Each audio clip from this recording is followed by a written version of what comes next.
तीन साधु और एक विधवा औरत। अध्याय 1। अंधकार में गिरी नारी। बहुत समय पहले की बात है। एक सुदूर गांव था जिसका नाम था शांतिपुर। यह गांव पहाड़ों और घने जंगलों से घिरा हुआ था। यहां के लोग सीधे सादे थे, खेतीबाड़ी करके जीवन यापन करते थे। हालांकि गांव का नाम शांतिपुर था, लेकिन वहां की गलियों में शांति कम और कड़वाहट ज्यादा थी। यह गांव अंधविश्वास और सामाजिक कुरीतियों में जकड़ा हुआ था। इसी गांव में रहती थी एक स्त्री जिसका नाम था सुमित्रा। सुमित्रा एक विधवा थी। उसके पति की मृत्यु हुए 3 वर्ष बीत चुके थे। जब उसके पति हरिप्रसाद की बीमारी से मौत हुई, तब से उसके जीवन में सिवाय आंसुओं और तानों के कुछ भी नहीं बचा था। हरिप्रसाद गांव के एक साधारण किसान थे। उनका घर छोटा सा था, मगर उसमें सुमित्रा के साथ उनका प्यार और आपसी समझदारी बसती थी। मगर जैसे ही हरिप्रसाद की मृत्यु हुई, सुमित्रा का संसार अंधकार में डूब गया। गांव वाले उसे एक अशुभ स्त्री मानने लगे। गांव की औरतें उसके साथ उठने बैठने से कतराती। पुरुष उसे तानों और अपमान से नवाजते। बच्चों को कहा जाता कि सुमित्रा के घर के पास भी न जाए। हर सुबह जब सुमित्रा गांव के कुएं पर पानी भरने जाती, तो औरतें आपस में फुसफुसाती, देखो ये अभागन आ गई। जिसके पांव जहां पड़ जाते हैं वहां कुछ अशुभ ही होता है। सुमित्रा ने कई बार इन तानों को अनसुना करने की कोशिश की, मगर उनकी बातों के कांटे उसके दिल को चीरते रहे। रातें उसके लिए और भी कठिन होती। जब पूरा गांव गहरी नींद में सो जाता, सुमित्रा आंगन में बैठकर आसमान की ओर देखती। चांद की चांदनी उसकी आंखों में आंसू भर देती। वह अक्सर अपने पति की तस्वीर के आगे दीप जलाकर रोती और भगवान से पूछती, आखिर मैंने कौन सा पाप किया है जो मेरा जीवन इस तरह नर्क बन गया। कई बार उसने गांव छोड़कर जाने की भी सोची, मगर कहां जाती। उसके माता पिता बहुत पहले ही चल बसे थे। भाई बहनों ने उसके विधवा होते ही मुंह फेर लिया। एक दिन जब सुमित्रा अपनी टूटी फूटी झोपड़ी के बाहर बैठी थी, तभी उसने देखा कि गांव के बाहर वाले रास्ते पर 3 साधु चले आ रहे हैं। वे सफेद दाढ़ी वाले, भगवा वस्त्र पहने हुए थे। उनके चेहरे पर तेज था, मगर आंखों में एक अजीब सा रहस्य झलक रहा था।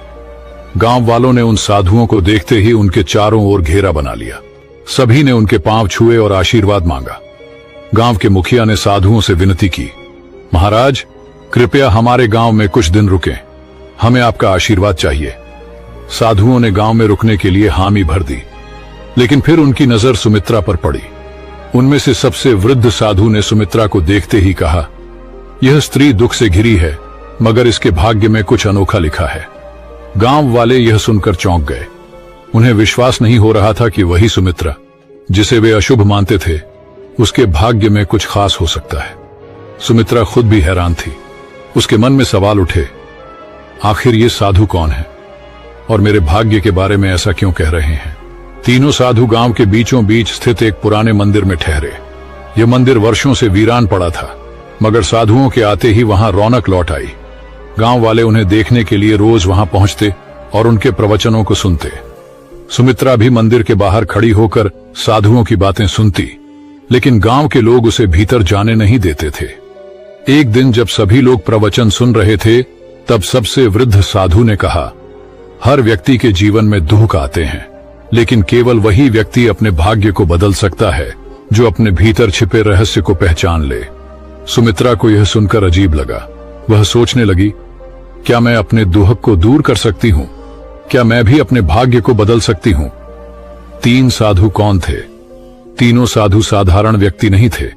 उनकी आंखों में गहरी समझ थी और उनके शब्दों में अपार शक्ति। 1 पहले साधु का नाम था ज्ञानानंद। वे आध्यात्मिक ज्ञान के झाता थे।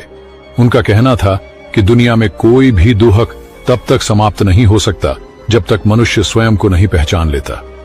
2 दूसरे साधु का नाम था कर्मानंद। वे कर्म के सिद्धांत को मानते थे। उनका कहना था कि भाग्य से बड़ा केवल कर्म होता है। यदि किसी का जीवन अंधकारमय है, तो उसे केवल अपने कर्मों से ही रोशनी में बदला जा सकता है। 3 तीसरे साधु का नाम था ध्यानानंद। वे साधना और ध्यान के मार्ग पर चलते थे। उनका कहना था कि आत्मा को शांत करके, मन को नियंत्रित करके कोई भी व्यक्ति अपने दुखों से मुक्ति पा सकता है। रात के समय जब गांव वाले अपने घर चले गए, तो सुमित्रा मंदिर के पास आई। उसे विश्वास नहीं हो रहा था कि तीनों साधु सच में उससे मिलना चाहते हैं। जैसे ही वह मंदिर के अंदर पहुंची, तीनों साधु उसकी ओर देखने लगे। कुछ देर तक कोई कुछ नहीं बोला। फिर ज्ञानानंद बोले, तुम हमें क्यों ढूंढ रही हो पुत्री? सुमित्रा कांपते हुए बोली, मुझे कुछ समझ नहीं आता। मैं बस यह जानना चाहती हूं कि मेरे जीवन में इतना दुहक क्यों है। मैंने किसी का क्या बिगाड़ा है? तीनों साधु मुस्कुराए। कर्मानंद ने कहा, दुनिया में कोई भी दुख बिना कारण नहीं आता। तुमने अपने पूर्व जन्मों में जो किया है उसका ही परिणाम तुम्हें इस जन्म में मिला है। लेकिन घबराओ मत, क्योंकि हर कर्म को नए कर्मों से बदला जा सकता है। सुमित्रा ने आंखें भरते हुए पूछा, क्या मैं अपना भाग्य बदल सकती हूं? ध्यानानंद ने धीरे से उत्तर दिया, हाँ, लेकिन उसके लिए तुम्हें परीक्षा देनी होगी। क्या तुम तैयार हो? सुमित्रा ने बिना कुछ सोचे जवाब दिया, मैं तैयार हूं। तीनों साधु एक दूसरे की ओर देखने लगे। यह देखकर ऐसा लग रहा था जैसे वे किसी रहस्य को जानते हों। ज्ञानानंद ने कहा, तो फिर कल सूरज उगने से पहले तुम जंगल के पास वाले पीपल के पेड़ के नीचे आओ। वहां से तुम्हारी यात्रा शुरू होगी। सुमित्रा को कुछ समझ नहीं आया, मगर उसने सिर हिलाकर हामी भर दी। गांव में फैली अफवाह। अगले दिन गांव में यह खबर आग की तरह फैल गई कि तीनों साधुओं ने सुमित्रा को जंगल में बुलाया है। गांव के लोग आपस में चर्चा करने लगे, क्या ये साधु इसे कोई वरदान देने वाले हैं या फिर इसे श्राप मिलेगा? गांव की कुछ औरतें आपस में फुसफुसाने लगीं, कहीं ये साधु हमें धोखा तो नहीं दे रहे। लेकिन सुमित्रा को इन बातों से कोई फर्क नहीं पड़ा। उसे केवल इस बात की चिंता थी कि आखिर जंगल में उसके साथ क्या होने वाला है। उस रात सुमित्रा सो नहीं सकी। वह बार बार सोच रही थी, क्या सच में कोई मेरी मदद कर सकता है या यह भी सिर्फ एक और छलावा है? लेकिन अब वह ठान चुकी थी कि चाहे कुछ भी हो जाए, वह अगले दिन सूरज उगने से पहले जंगल के पास जाएगी। ये खड़े थे, वे गहरी तपस्या में लीन थे। उनके चारों ओर एक अद्भुत शांति फैली हुई थी। सुमित्रा ने हाथ जोड़कर प्रणाम किया और कहा, मैं आ गई हूं महाराज, अब मुझे बताइए कि मेरी परीक्षा क्या है? ज्ञानानंद ने आंखें खोली और बोले, यह संसार एक भ्रम है पुत्री। जो इसे समझ लेता है वही अपने भाग्य को बदल सकता है। लेकिन इससे पहले कि हम तुम्हें ज्ञान दें, तुम्हें अपनी परीक्षा देनी होगी। कर्मानंद ने कहा, हम तुम्हें इस जंगल में छोड़ रहे हैं। तुम्हें रात भर अकेले यहीं रहना होगा। ये जंगल बहुत रहस्यमयी है। यहाँ जंगली जानवर भी हैं और अदृश्य शक्तियां भी। लेकिन अगर तुमने अपना डर छोड़ दिया तो तुम पहली परीक्षा पास कर जाओगी। सुमित्रा को यह सुनकर झटका लगा।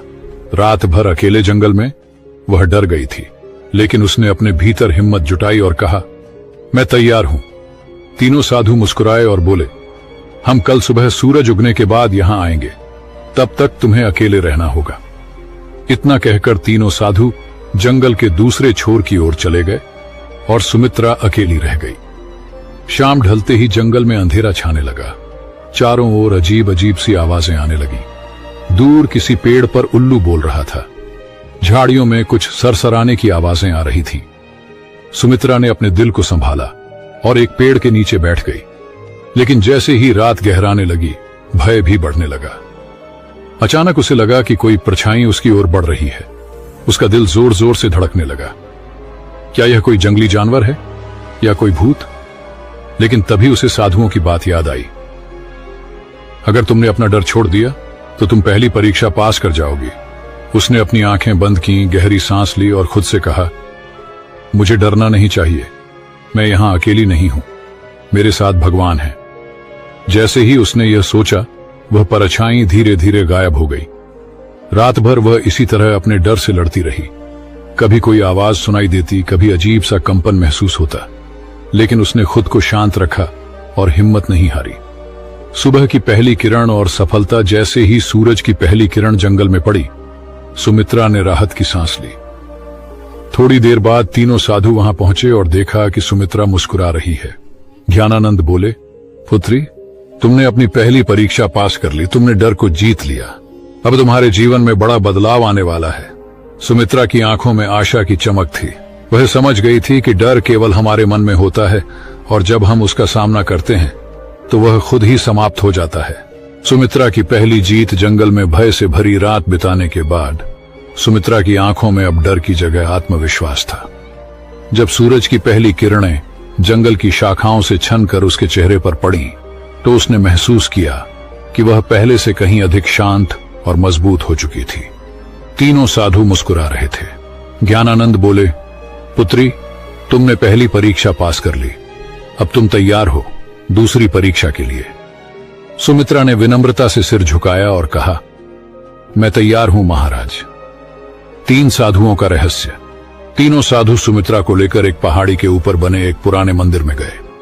यह मंदिर देखने में साधारण था, लेकिन वहां एक अजीब सी ऊर्जा महसूस हो रही थी। जैसे ही सुमित्रा ने मंदिर के द्वार पर कदम रखा, उसे अपने शरीर में एक हल्की कंपन महसूस हुई। तभी ध्यानानंद ने कहा, अब समय आ गया है कि हम तुम्हें अपने वास्तविक स्वरूप के बारे में बताएं। सुमित्रा चौंक गई। आपका वास्तविक स्वरूप? ज्ञानानंद ने अपनी आंखें बंद की और अचानक उनके शरीर से एक तेज प्रकाश निकलने लगा। उसी क्षण कर्मानंद और ध्यानानंद भी प्रकाश से घिर गए।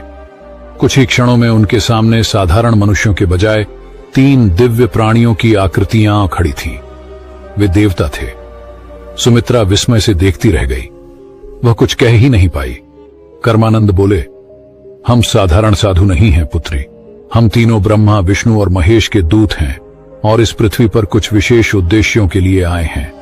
ध्यानानंद आगे बोले, हमें आदेश मिला था कि हम किसी ऐसे व्यक्ति की परीक्षा लें जो सच्चे मन से अपने भाग्य को बदलना चाहता हो, और हमने तुम्हें चुना।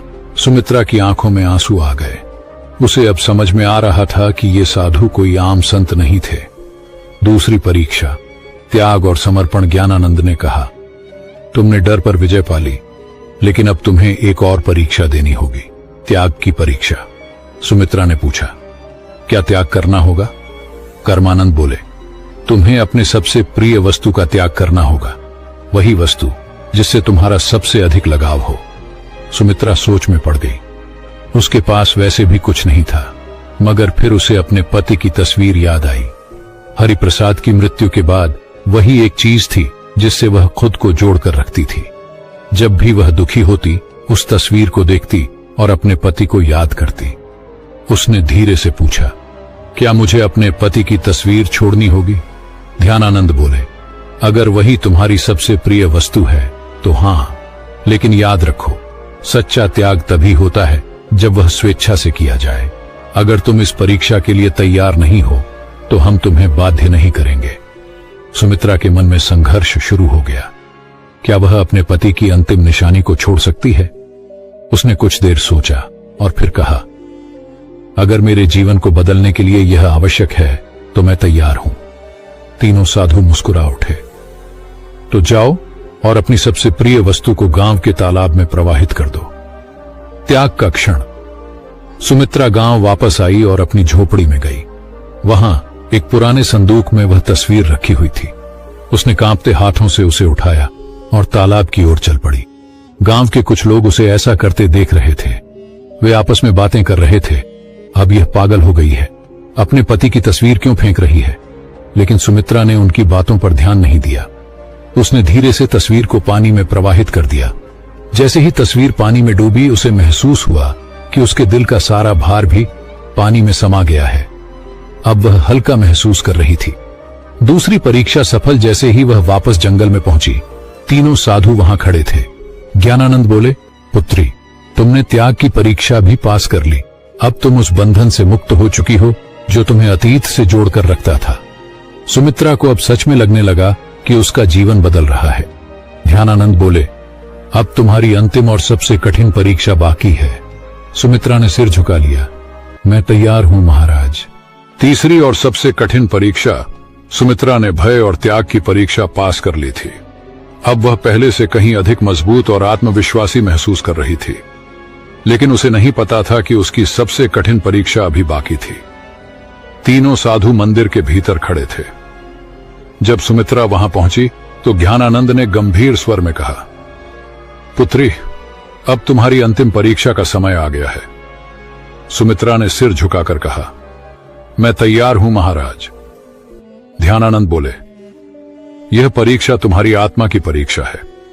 तुम्हें यह सिद्ध करना होगा कि तुम केवल अपने लिए नहीं बल्कि दूसरों के लिए भी जी सकती हो। सुमित्रा ने आश्चर्य से पूछा, मुझे क्या करना होगा?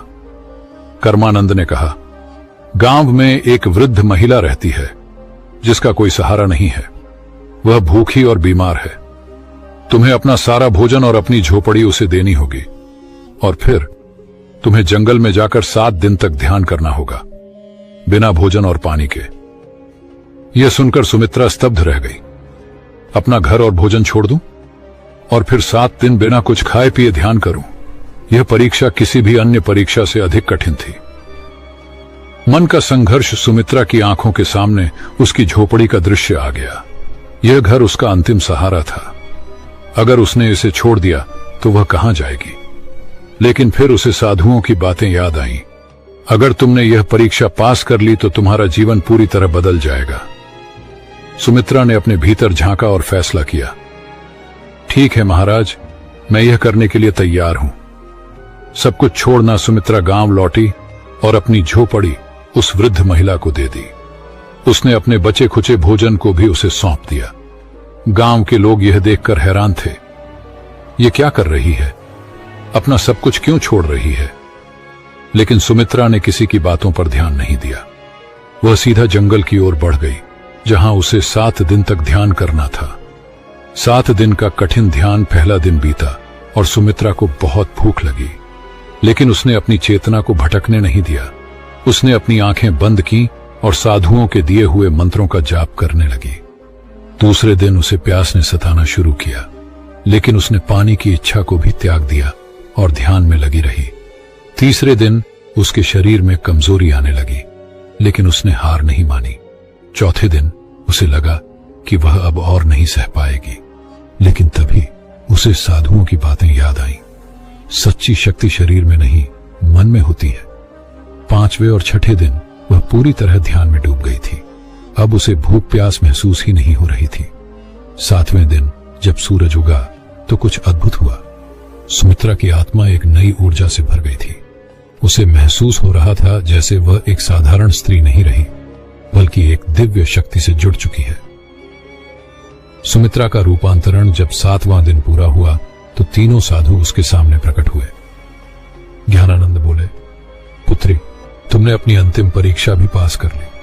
अब तुम केवल एक साधारण विधवा नहीं हो, बल्कि एक सशक्त आत्मा बन चुकी हो। कर्मानंद बोले, तुम्हारे भीतर अब वह शक्ति आ गई है जिससे तुम न केवल अपना बल्कि दूसरों का भी भाग्य बदल सकती हो। ध्यानानंद ने अपने हाथ उठाए और कहा, तुम्हें आशीर्वाद देते हैं कि अब से तुम्हारी जिंदगी सुख, शांति और सम्मान से भरी होगी। सुमित्रा के चारों ओर एक सुनहरी रोशनी फैल गई। उसने आंखें बंद कर लीं और जब खोली तो वह पहले से कहीं अधिक शांत, मजबूत और तेजस्वी महसूस कर रही थी। गांव में वापसी और सम्मान। जब सुमित्रा गांव लौटी तो गांव वाले उसे देखकर चौंक गए। अब वह कोई दुखी विधवा नहीं थी। उसके चेहरे पर दिव्यता थी, उसकी आंखों में आत्मविश्वास था। गांव के लोगों ने उसे पहले तिरस्कृत किया था, लेकिन अब वे उसके पास आकर उसके चरण छूने लगे। मां, हमें क्षमा करो, हमने तुम्हारा अपमान किया था, लेकिन अब हमें समझ आ गया कि तुम कोई साधारण स्त्री नहीं हो। सुमित्रा मुस्कुराई और कहा, सच्ची शक्ति बाहर नहीं, हमारे भीतर होती है। जब हम अपने डर, अपने मोह और अपने अहंकार को त्याग देते हैं, तभी हम असली शक्ति को प्राप्त कर सकते हैं।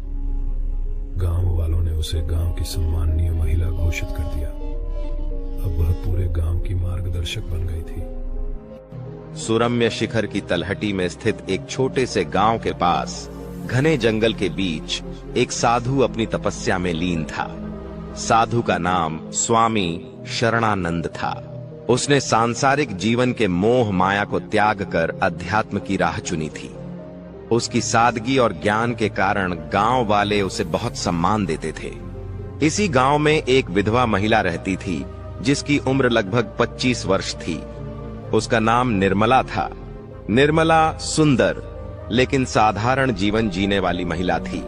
पति के निधन के बाद उसने गांव के बच्चों को पढ़ाने और दूसरों की मदद करने में खुद को व्यस्त कर लिया था।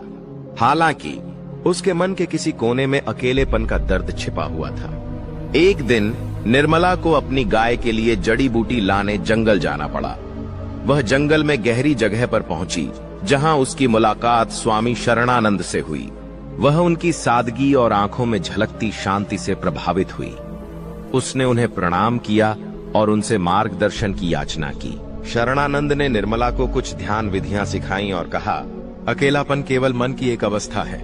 जब मन शांत होता है तो सारा ब्रह्मांड आपका साथी बन जाता है। समय बीतता गया। निर्मला अक्सर स्वामी जी से मार्गदर्शन लेने आने लगी। दोनों के बीच एक अद्भुत समझ बन गई।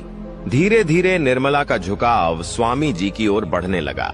वह उनकी गहराई और करुणा में अपनी खुशी खोजने लगी। स्वामी शरणानंद, जो सांसारिक संबंधों से दूर रहने का प्रण ले चुके थे, ने भी निर्मला के स्नेह को महसूस किया। उनकी आंखों में एक अनकहा भाव उभरता था, लेकिन उनके भीतर एक बड़ा द्वंद्व चल रहा था। निर्मला की स्वामी शरणानंद के प्रति श्रद्धा अब धीरे धीरे एक गहरे भाव में बदल रही थी। वह उनकी हर बात को ध्यान से सुनती और उनका अनुसरण करती। स्वामी शरणानंद को भी निर्मला की सरलता और समर्पण ने कहीं ना कहीं प्रभावित किया था, लेकिन वह इस भाव को अपने भीतर दबाए हुए थे। एक दिन जब निर्मला जंगल में स्वामी जी से मिलने पहुंची तो उसने हिम्मत करके पूछा, स्वामी जी, क्या त्याग का अर्थ हमेशा अकेले रहना है?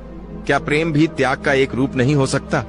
स्वामी शरणानंद कुछ क्षण चुप रहे। उनके भीतर यह सवाल गूंजने लगा। उन्होंने कहा, प्रेम और त्याग एक ही सिक्के के दो पहलू हैं। सच्चा प्रेम वही है जिसमें त्याग हो, लेकिन मेरे लिए इस जीवन का उद्देश्य भिन्न है। मैंने संसार की इच्छाओं को पीछे छोड़कर आत्मा की शांति का मार्ग चुना है। निर्मला ने हल्के से मुस्कुराते हुए कहा, शांति का मार्ग कभी कभी किसी के साथ चलने से भी मिल सकता है। अकेलेपन और तप में अंतर होता है। स्वामी जी, यह शब्द स्वामी शरणानंद के भीतर गहरे उतर गए। वह इस द्वंद्व में उलझ गए कि क्या उनका मार्ग सही था या निर्मला की बातें एक नई दिशा का संकेत दे रही थीं। कुछ दिनों बाद गांव में अचानक एक बड़ा संकट आ गया। एक बड़ी बाढ़ ने कई घरों को बहा दिया और लोग अपने जीवन को बचाने के लिए संघर्ष कर रहे थे। निर्मला ने दिन रात लोगों की मदद की।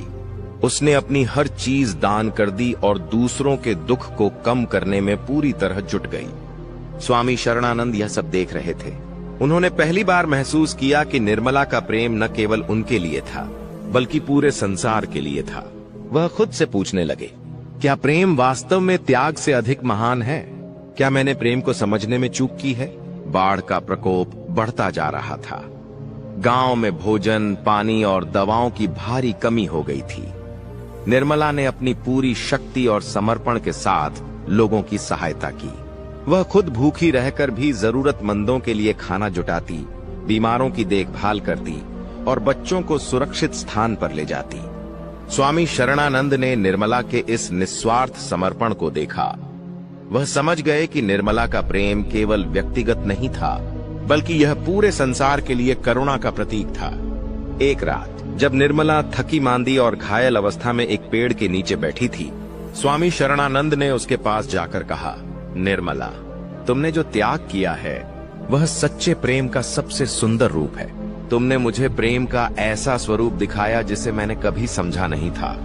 निर्मला ने थकी आंखों से स्वामी जी की ओर देखा और धीरे से कहा, स्वामी जी, प्रेम में त्याग का महत्व होता है, लेकिन अगर प्रेम किसी को शक्ति और दिशा दे तो यह स्वयं तपस्या बन जाता है। स्वामी शरणानंद का हृदय इस क्षण में द्वंद्व और शांति के बीच डोलने लगा। उन्होंने सोचा, क्या यह मेरा मार्ग बदलने का संकेत है? क्या मेरी तपस्या का उद्देश्य यही प्रेम और सेवा है? दूसरे दिन स्वामी शरणानंद ने गांव वालों की मदद के लिए खुद को समर्पित कर दिया। उन्होंने अपने साधना स्थल को राहत शिविर में बदल दिया। निर्मला और स्वामी शरणानंद ने मिलकर लोगों की सेवा की, लेकिन उनके भीतर एक अनकहा भाव अब भी रहस्यमय बना हुआ था। बाढ़ का असर धीरे धीरे कम हो रहा था। गांव के लोग वापस अपनी जिंदगी बसाने की कोशिश कर रहे थे। इस कठिन समय में निर्मला और स्वामी शरणानंद ने मिलकर जो सेवा की, उसने न केवल गांव वालों के दिलों में उनके प्रति सम्मान बढ़ाया, बल्कि उनके बीच एक अनदेखा रिश्ता भी गहराई से पनपने लगा। एक शाम जब सूरज ढल रहा था और आसमान हल्की नारंगी आभा में रंगा था, निर्मला स्वामी जी के साधना स्थल के पास बैठी थी। उसने धीरे से कहा, स्वामी जी, मैंने सोचा था कि इस जीवन में मैं अकेले ही चलूंगी, लेकिन आपसे मिलकर मुझे महसूस हुआ कि किसी का साथ मिलना भी एक आशीर्वाद हो सकता है। स्वामी शरणानंद, जो अपने विचारों में गहरे डूबे हुए थे, ने उसकी बात सुनी। उन्होंने निर्मला की ओर देखा और कहा, निर्मला, मैंने प्रेम को हमेशा मोह समझा और उससे दूर भागता रहा, लेकिन तुमने मुझे सिखाया कि सच्चा प्रेम स्वयं से ऊपर उठकर दूसरों की भलाई के लिए जीने का नाम है। तुम्हारे समर्पण और निस्वार्थ ने मेरे हृदय को छू लिया है। निर्मला की आंखों में खुशी के आंसू थे। उसने कहा, अगर प्रेम त्याग में है तो मैं अपना जीवन आपके साथ इस त्याग और सेवा के मार्ग पर बिताने को तैयार हूं। स्वामी शरणानंद ने अपने भीतर एक गहरी शांति महसूस की। उन्होंने स्वीकार किया कि निर्मला के साथ उनका बंधन केवल सांसारिक नहीं था, बल्कि यह उनके आध्यात्मिक सफर का एक हिस्सा बन चुका था। निर्मला और स्वामी शरणानंद के बीच का रिश्ता अब गहराई तक उतर चुका था। निर्मला ने अपने मन और आत्मा को पूरी तरह स्वामी जी के प्रति समर्पित कर दिया था। स्वामी शरणानंद ने उसकी निष्ठा और स्नेह को समझते हुए उसे यह विश्वास दिलाया कि उनका संबंध केवल आध्यात्मिक नहीं बल्कि सांसारिक रूप से भी पूजनीय है। एक रात जब पूरा गांव गहरी नींद में था, स्वामी जी ने निर्मला को अपने साधना स्थल पर बुलाया। उनके शब्दों में एक अजीब सी मिठास और आकर्षण था। उन्होंने कहा, निर्मला, हमारा संबंध केवल आत्मा तक सीमित नहीं रहना चाहिए, यह प्रेम की सबसे पवित्र अवस्था में बदल सकता है। निर्मला, जो पहले से ही उनके प्रभाव में थी, इस विचार का विरोध नहीं कर पाई। उसने इसे स्वामी जी के आध्यात्मिक ज्ञान का हिस्सा मान लिया। उस रात दोनों के बीच एक ऐसा संबंध बना जिसने निर्मला के जीवन को पूरी तरह बदल दिया। समय बीतता गया, लेकिन निर्मला के मन में धीरे धीरे कुछ सवाल उठने लगे। वह देखती थी कि स्वामी शरणानंद कई अन्य महिलाओं से भी खास नजदीकी रखते थे। वह उन्हें अकेले में बुलाते और उन्हें आध्यात्मिक ज्ञान के नाम पर अपने वश में कर लेते। एक दिन निर्मला ने अपनी जिज्ञासा को और रोक नहीं पाया। उसने एक वृद्ध महिला से बात की जो वर्षों से स्वामी शरणानंद को जानती थी। वृद्धा ने बताया, स्वामी शरणानंद एक ढोंगी है।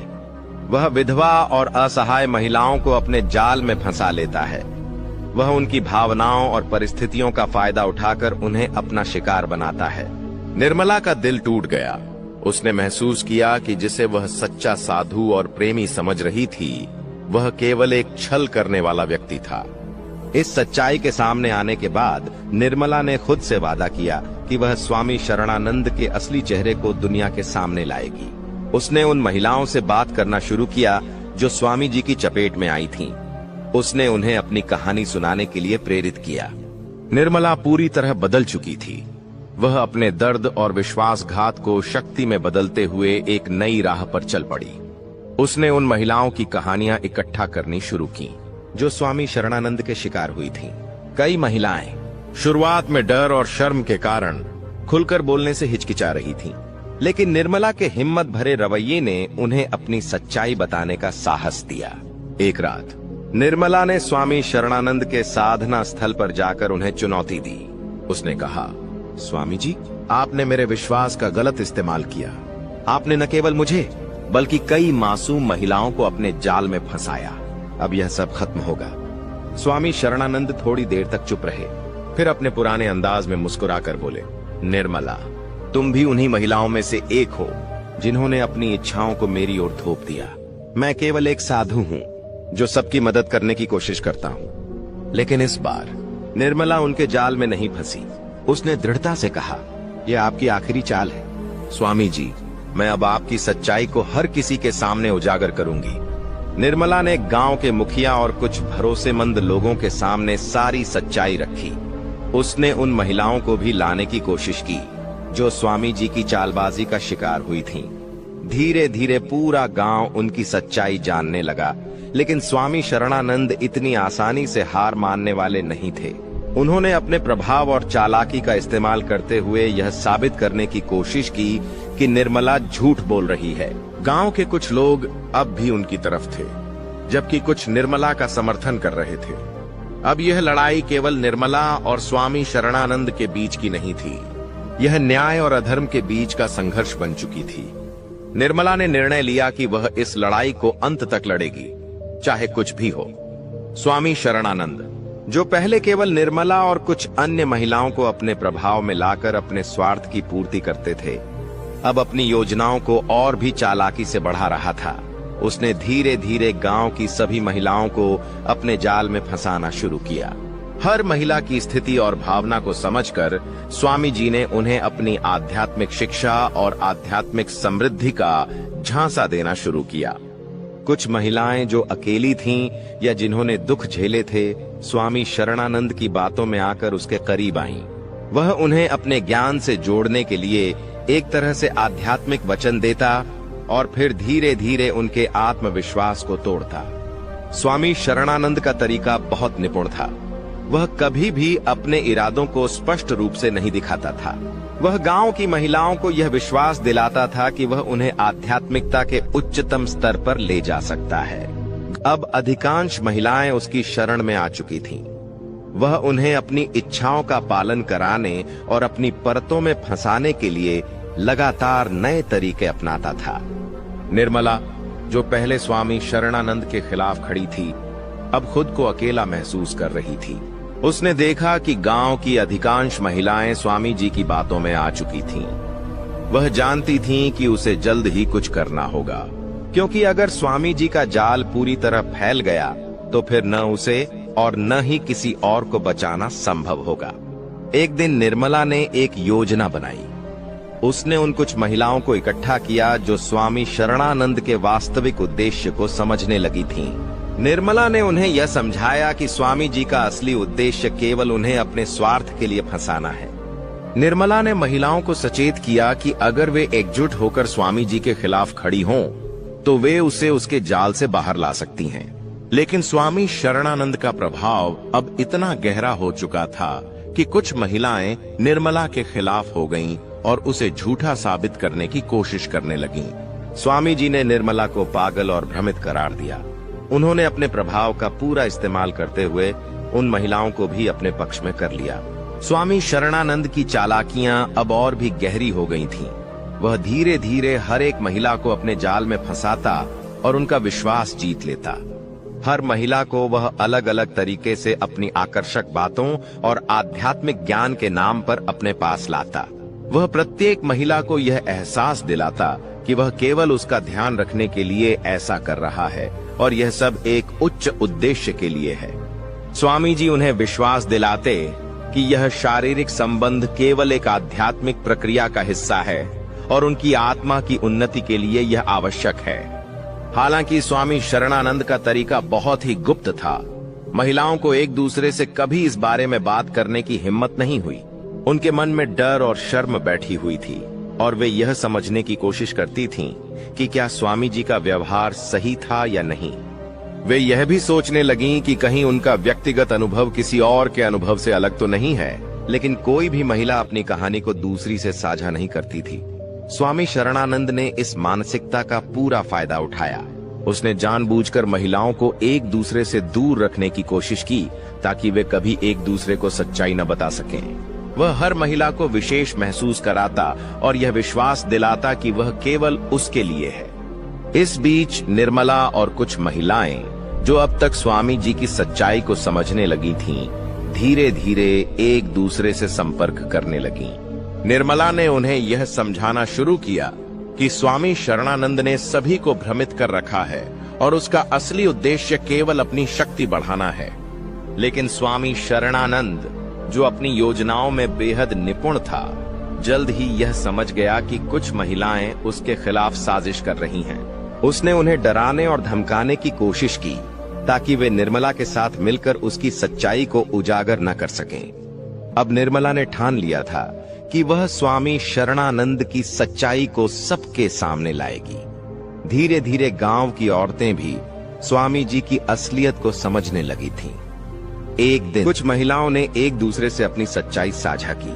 वे जान गईं कि स्वामी जी ने सभी के साथ समान तरीके से व्यवहार किया है और उनके विश्वास का गलत इस्तेमाल किया है। इन महिलाओं ने धीरे धीरे मिलकर निर्मला की मदद से स्वामी शरणानंद के खिलाफ आवाज उठानी शुरू की।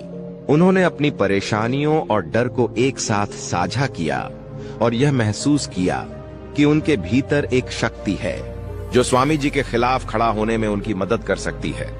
स्वामी शरणानंद, जो अब तक अपने प्रभाव और चालाकी से सभी को नियंत्रित कर चुका था, अब अचानक खुद को गिरता हुआ महसूस करने लगा। वह देख रहा था कि महिलाएं एक साथ आ रही हैं और उसकी असलियत का खुलासा करने के लिए तैयार हैं। यह सब उसे पूरी तरह से चौंका गया और वह घबरा गया। स्वामी शरणानंद ने अपनी चालाकियों को और बढ़ाने की कोशिश की, लेकिन अब महिलाएं उसे अच्छी तरह समझने लगी थीं। उन्होंने मिलकर गांव के प्रमुख और अन्य प्रभावशाली व्यक्तियों से संपर्क किया और स्वामी जी की सच्चाई का खुलासा किया। गांव में तहलका मच गया। स्वामी शरणानंद को अब जवाब देना पड़ा। गांव के लोग, जो पहले उसे एक आदर्श और सच्चे साधु के रूप में मानते थे, अब उसके खिलाफ खड़े हो गए थे। निर्मला ने इस लड़ाई में महिलाओं का मार्गदर्शन किया। सभी महिलाओं ने एकजुट होकर स्वामी जी के कृत्यों की सच्चाई को गांव के प्रमुखों और पंचायत के सामने रखा। स्वामी शरणानंद ने अपनी स्थिति को बचाने के लिए पुरानी चालाकियां अपनाने की कोशिश की। वह दावा करने लगा कि वह एक योगी है और उसका उद्देश्य केवल आध्यात्मिक उन्नति है। लेकिन अब उसकी बातें किसी पर भी प्रभाव नहीं डाल रही थीं। गांव के प्रमुख और अन्य लोग, जो पहले स्वामी शरणानंद की ओर झुके हुए थे, अब उसे दोषी मानने लगे। कई महिलाएं, जिन्होंने पहले उसकी बातों में आकर उसकी गलतियों को नजरअंदाज किया था, अब उसके खिलाफ खड़ी हो गईं। उन्होंने स्वीकार किया कि स्वामी शरणानंद ने उनके साथ गलत किया था। स्वामी शरणानंद का प्रभाव अब पूरी तरह टूट चुका था। उसकी सच्चाई सामने आने के बाद न केवल गांव के लोग, बल्कि दूर दराज के इलाकों से भी लोग उसकी असलियत को जानने के लिए आए। महिलाओं ने अपने अनुभवों और गवाहियों के आधार पर स्वामी शरणानंद के खिलाफ कानूनी कार्रवाई की मांग की। निर्मला और अन्य महिलाओं ने मिलकर यह सुनिश्चित किया कि भविष्य में कोई भी महिला इस तरह के शोषण का शिकार न हो। गांव में धीरे धीरे बदलाव आने लगा। महिलाओं को अब अपनी आवाज उठाने का साहस मिला और वे अपनी स्थिति को बेहतर बनाने के लिए एकजुट हो रही थीं। स्वामी शरणानंद की सत्ता अब पूरी तरह खत्म हो चुकी थी और गांव में शांति और न्याय का नया दौर शुरू हुआ।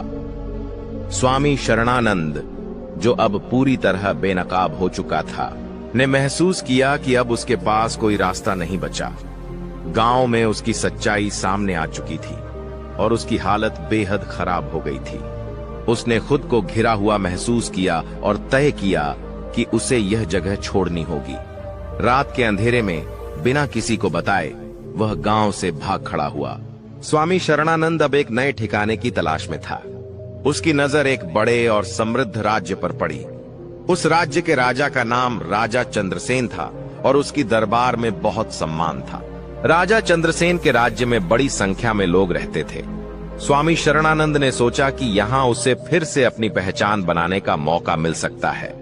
राजा चंद्रसेन के राज्य में पहुंचने पर स्वामी शरणानंद ने अपनी पहचान बदल ली। उसने खुद को एक महान योगी के रूप में प्रस्तुत किया और दावा किया कि वह एक पवित्र संत है जो अपनी साधना के लिए आया है। उसकी चालाकी के कारण राजा चंद्रसेन और उसके दरबार के लोग उसे तुरंत सम्मान देने लगे। स्वामी शरणानंद ने राजा से मिलकर उसे अपने प्रभाव में लाने की योजना बनाई। वह राजा को यह बताने लगा कि वह उसकी मदद कर सकता है और राज्य में सुख शांति स्थापित करने के लिए अपनी आध्यात्मिक शक्तियों का इस्तेमाल करेगा।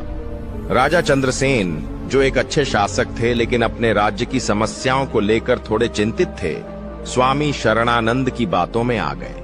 स्वामी शरणानंद ने धीरे धीरे अपने प्रभाव को बढ़ाना शुरू किया और राजा की नजरों में खुद को एक गुरु के रूप में स्थापित करने लगा।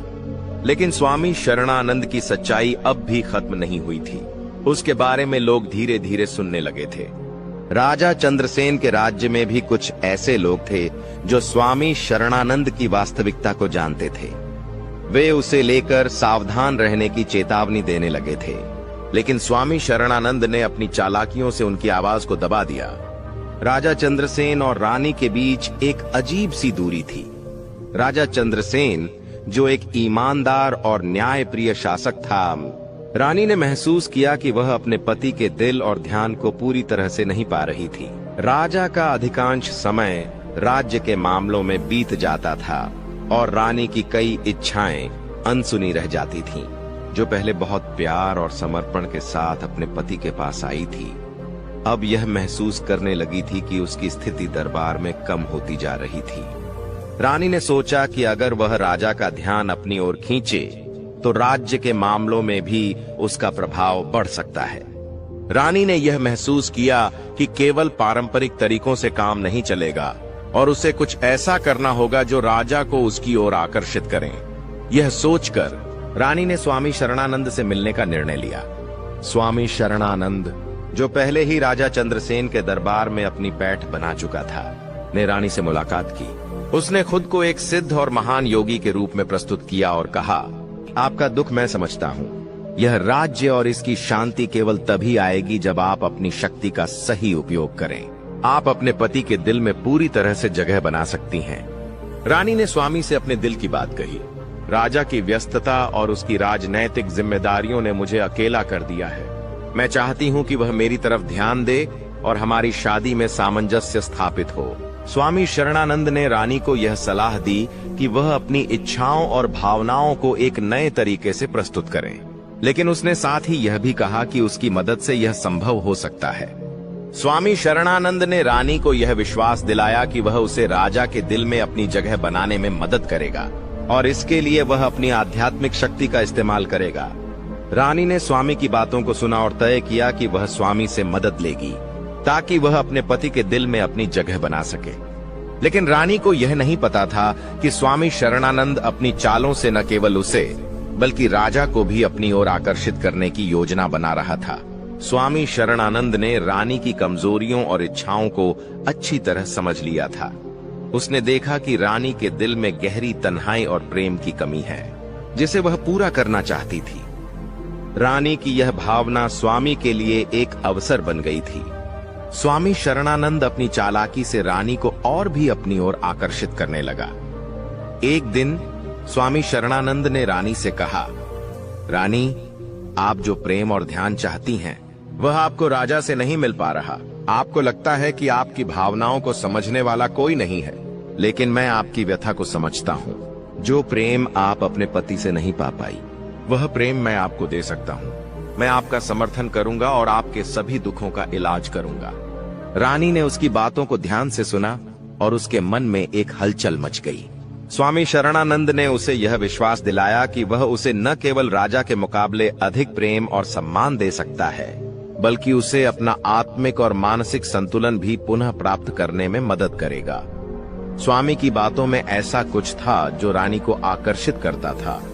धीरे धीरे रानी ने स्वामी शरणानंद को अपनी आत्मिक उलझनों को सुलझाने के लिए सहारा मान लिया।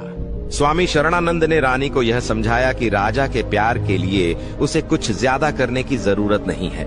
वह खुद ही एक शक्तिशाली महिला बन सकती है और उसके जीवन में वही प्रेम होगा जिसे वह ढूंढ रही थी। स्वामी ने यह भी दावा किया कि यह प्रेम एक आध्यात्मिक प्रक्रिया का हिस्सा है और उसे इसका पालन करना चाहिए। रानी, जो अब पूरी तरह से स्वामी की बातों में उलझ चुकी थी, धीरे धीरे उसकी गिरफ्त में आ गई। स्वामी ने उसे यह एहसास दिलाया कि राजा के पास समय नहीं है, लेकिन वह हमेशा उसकी मदद करने के लिए मौजूद रहेगा। इस तरह से स्वामी शरणानंद ने रानी को अपनी तरफ खींच लिया और दोनों के बीच एक नया संबंध बन गया। राजा चंद्रसेन, जो अपनी पत्नी रानी के बदलते व्यवहार और स्वामी शरणानंद के प्रभाव को लेकर पहले ही कुछ संकोच में थे, राजा चंद्रसेन अब पूरी तरह से जाग चुका था। वह यह महसूस करने लगा था कि रानी और स्वामी शरणानंद के बीच कुछ गड़बड़ हो सकता है। रानी और स्वामी शरणानंद के बीच बढ़ते रिश्ते को देखकर राजा के मन में शंका उत्पन्न हुई। उसने तय किया कि वह इस मामले का पूरी तरह से पता लगाएगा। एक रात जब रानी और स्वामी शरणानंद अचानक महल से गायब हो गए, राजा ने अपनी खुफिया जानकारी जुटाने शुरू की। उसे पता चला कि रानी और स्वामी शरणानंद दोनों जंगल की ओर भाग गए थे। यह सुनकर राजा को गहरा झटका लगा। उसे यकीन नहीं हो रहा था कि उसकी पत्नी थी, जिसे वह पूरी तरह से विश्वास करता था, ने उसे धोखा दिया था। राजा चंद्रसेन, जो अब बहुत गुस्से में था, जंगल की ओर निकल पड़ा।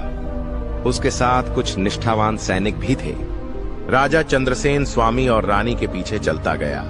रास्ते में उसने कई सवाल किए, लेकिन उसके मन में सबसे बड़ा सवाल यही था क्या रानी सचमुच स्वामी शरणानंद के प्रभाव में आ गई थी या फिर उसने जानबूझकर इस रास्ते का चुनाव किया था? जंगल में पहुंचने के बाद राजा चंद्रसेन ने अपनी पत्नी और स्वामी शरणानंद को देखा। वे दोनों एक जगह बैठे थे और रानी के चेहरे पर एक अजीब सा आत्मविश्वास था जो पहले कभी नहीं था। स्वामी शरणानंद, जो अब राजा को देख चुका था, ने खुद को पूरी तरह से नियंत्रित किया और कहा, राजा चंद्रसेन, आप हमसे बहुत दूर हैं। यह यात्रा, यह आध्यात्मिक मार्ग आपके लिए नहीं है। आपकी पत्नी ने समझ लिया है कि उसका असली मार्ग क्या है। राजा ने गुस्से में आकर कहा, तुम्हारी सारी बातें अब साफ हो गई हैं स्वामी। तुम्हारा असली चेहरा सामने आ चुका है। तुम केवल अपनी शक्ति बढ़ाने के लिए लोगों का शोषण करते हो। और मेरी पत्नी रानी, क्या तुमने सच में सोचा था कि मैं यह नहीं देख पाऊंगा? राजा चंद्रसेन की ये बातें सुनकर रानी, जो अब भी स्वामी शरणानंद के प्रभाव में थी, चुप रही। स्वामी शरणानंद ने रानी के पास जाकर उसे यह समझाने की कोशिश की कि राजा की सोच बहुत संकीर्ण है और वह उसे कभी भी समझ नहीं पाएगा। लेकिन राजा चंद्रसेन अब पूरी तरह से समझ चुका था कि यह सब एक धोखा था। उसने स्वामी शरणानंद को चुनौती दी और दोनों के बीच तीव्र बहस हुई। अंततः राजा चंद्रसेन ने स्वामी शरणानंद को अपनी शक्ति और बुद्धिमत्ता से परास्त किया और उसे जंगल से बाहर कर दिया। रानी, जो अब पूरी तरह से भ्रमित और लज्जित महसूस कर रही थी, रानी राजा के पास आई और उससे माफी मांगी। राजा ने उसे माफ किया, लेकिन उसे यह समझाया कि विश्वास और प्यार बहुत महत्वपूर्ण होते हैं। रानी अब अपनी गलती का एहसास कर चुकी थी। यह घटना राजा और रानी के रिश्ते में एक बड़ा मोड़ लेकर आई। दोनों ने मिलकर अपने राजमहल में एक नई शुरुआत की। स्वामी शरणानंद के खिलाफ सख्त कदम उठाए गए और उसकी सच्चाई को सबके सामने लाया गया। दोस्तों, मुझे उम्मीद है कि इस कहानी से आपको कुछ सीखने को मिला होगा। अगर वीडियो अच्छी लगी हो तो वीडियो को लाइक और कमेंट में जय माता दी अवश्य लिखें। हम आपसे मिलते हैं किसी और नई वीडियो में। तब तक के लिए अपना ख्याल रखना। जय माता दी।